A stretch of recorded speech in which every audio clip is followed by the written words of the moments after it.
Hi friends, welcome to Meena's tales. இன்றைக்கி நம்ம சூப்பரான ஒரு கேக் ரெசிபி தாங்க பார்க்க போகிறோம். அதுவும் கிறிஸ்மஸ் பக்கத்துலேயே வந்துருச்சு இல்லையா? ஸோ கிறிஸ்மஸ் கேக், இது ப்ளம் கேக்னு சொல்லுவாங்க, ட்ரை ஃப்ரூட்ஸ் கேக்குன்னு சொல்லுவாங்க. பாருங்கள் எவ்வளோ சாஃப்டாக வந்திருக்குன்னு. இப்போ இந்த கேக் எப்படி செய்யறதா பார்க்க போகிறோம். வாங்க, இதுக்கு தேவையான இன்க்ரீடியன்ட்ஸ் என்னென்னு பார்க்கலாம். இதுக்கு நான் இன்றைக்கி 1 கப் மைதா எடுத்திருக்கேன். 1 கப் மைதா நல்லா கோபுரம் மாதிரி எடுத்துக்கோங்க. 1 கப் மைதாக்கு 1 கப் சர்க்கரை எடுத்துக்கோங்க. 2 முட்டை எடுத்துக்கலாம். இதோட வெனிலா எசன்ஸ். இதுக்கப்புறம் ட்ரை ஃப்ரூட்ஸ் எடுத்திருக்கேன். நான் இன்றைக்கி 1 கப் ட்ரை ஃப்ரூட்ஸ் எடுத்திருக்கேன். இதில் டூட்டி ஃப்ரூட்டி, கிஸ்மிஸ், பேரிச்சை, அதோட பாதாம், முந்திரி, இது எல்லாமே எடுத்திருக்கேன். உங்களுக்கு என்னென்ன ட்ரை ஃப்ரூட்ஸ் அவைலபிளாக இருக்கோ அதெல்லாம் எடுத்துக்கோங்க. இதோட டெக்கரேஷனுக்காக கொஞ்சம் முந்திரி எடுத்திருக்கேன். இதில் ஸ்பைசஸ் கண்டிப்பாக சேர்க்கணுங்க. பட்டை, 2 கிராம்பு, ஏலக்காய் இதெல்லாம் எடுத்திருக்கேன். இப்போ அடுப்பில் ஒரு பேன் வச்சுக்கோங்க. நம்ம எடுத்து வச்சுருக்க 1 கப் சர்க்கரையில் 1/2 கப் சர்க்கரை இதில் சேர்த்துக்கலாம். இதோட 1 டம்ளர் தண்ணியை சைட்லேயே கொதிக்க வச்சுக்கோங்க. இதை நல்லா கலந்து விட்டுட்டே இருந்திங்கன்னா இந்த மாதிரி கிடைக்குங்க. இது நல்லா ஒரு தேன் மாதிரி கன்சிஸ்டன்சிக்கு வரணுங்க. கலரும் நல்லா கொஞ்சம் டார்க்காக வரணும். இப்போ ஆனால் அடுப்பு ரொம்ப சிம்மில் இருக்கணும், கறியை விட்டுறக்கூடாது. இந்த மாதிரி வந்ததும் நம்ம கொதிக்க வச்சுருக்க தண்ணியை இதோட கலந்துக்கலாம். பாருங்கள் கலர் எவ்வளோ பர்ஃபெக்டாக வந்திருக்குன்னு. இந்த கலரில் இருந்தால் தாங்க கேக் நம்மளுக்கு பர்ஃபெக்டான கலரில் கிடைக்கும். இப்போ இதில் நம்ம எடுத்து வச்சுருக்க ட்ரை ஃப்ரூட்ஸ் எல்லாம் சேர்த்துக்கலாம். ட்ரை ஃப்ரூட்ஸ் எல்லாம் இதில் நல்லா பாயில் ஆகி வரணுங்க. பாருங்கள் இந்த மாதிரி நல்லா கொதிச்சு வந்ததும் இது நல்லா கெட்டியானதும் இது அடுப்புலேருந்து இறக்கிடலாம். ரொம்ப ட்ரையாக வேண்டாம். இப்போ நம்ம எடுத்து வச்சுருக்க மீதி சர்க்கரையோட ஒரு ஏலக்காய், ஒரு சின்ன துண்டு பட்டை, இதோட ஒரு 2 கிராம்பு சேர்த்துக்கலாம்.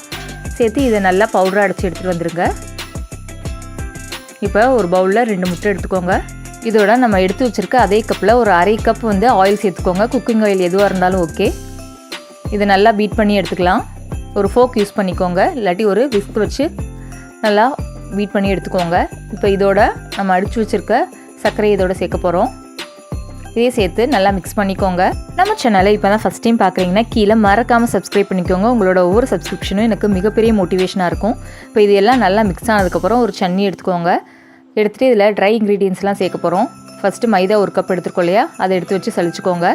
இதோட ஒரு 1 ஸ்பூன் பேக்கிங் பவுடர், ஒரு 1/2 டீஸ்பூன் பேக்கிங் சோடா, அதாவது சோடா உப்புன்னு சொல்லுவோம் இல்லையா, அதையும் சேர்த்துக்கோங்க. சேர்த்து நல்லா சலிச்சு எடுத்துக்கோங்க. இப்போ இது எல்லாத்தையுமே நல்லா மிக்ஸ் பண்ணி எடுத்துக்கலாம்.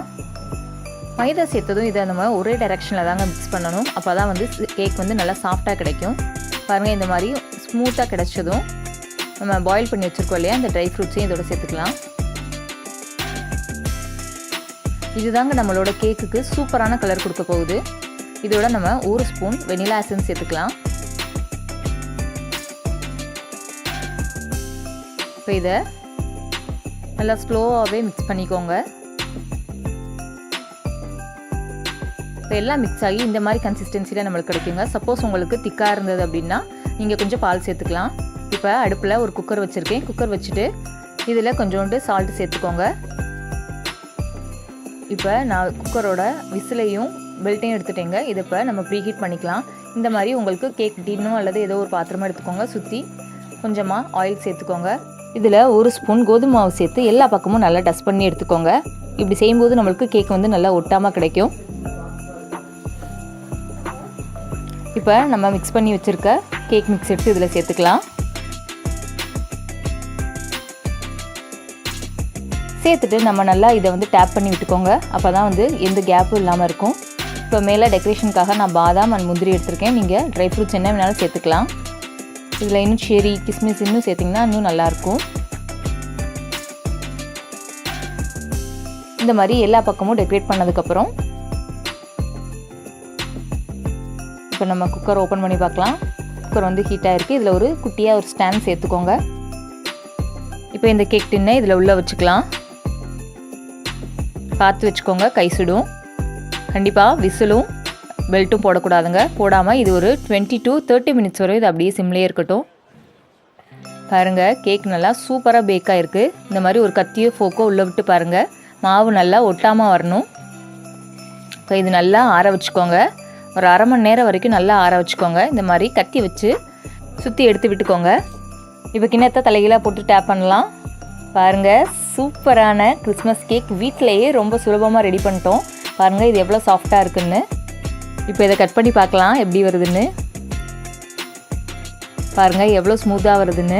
இந்த கேக் ரொம்பவே சாஃப்டாக இருந்துச்சுங்க. இந்த வீடியோ உங்களுக்கு பிடிச்சிருந்தா லைக் பண்ணுங்கள், ஷேர் பண்ணுங்கள், மறக்காமல் சப்ஸ்கிரைப் பண்ணுங்கள். தேங்க்ஸ் ஃபார் வாட்சிங் and happy eating. Happy Christmas.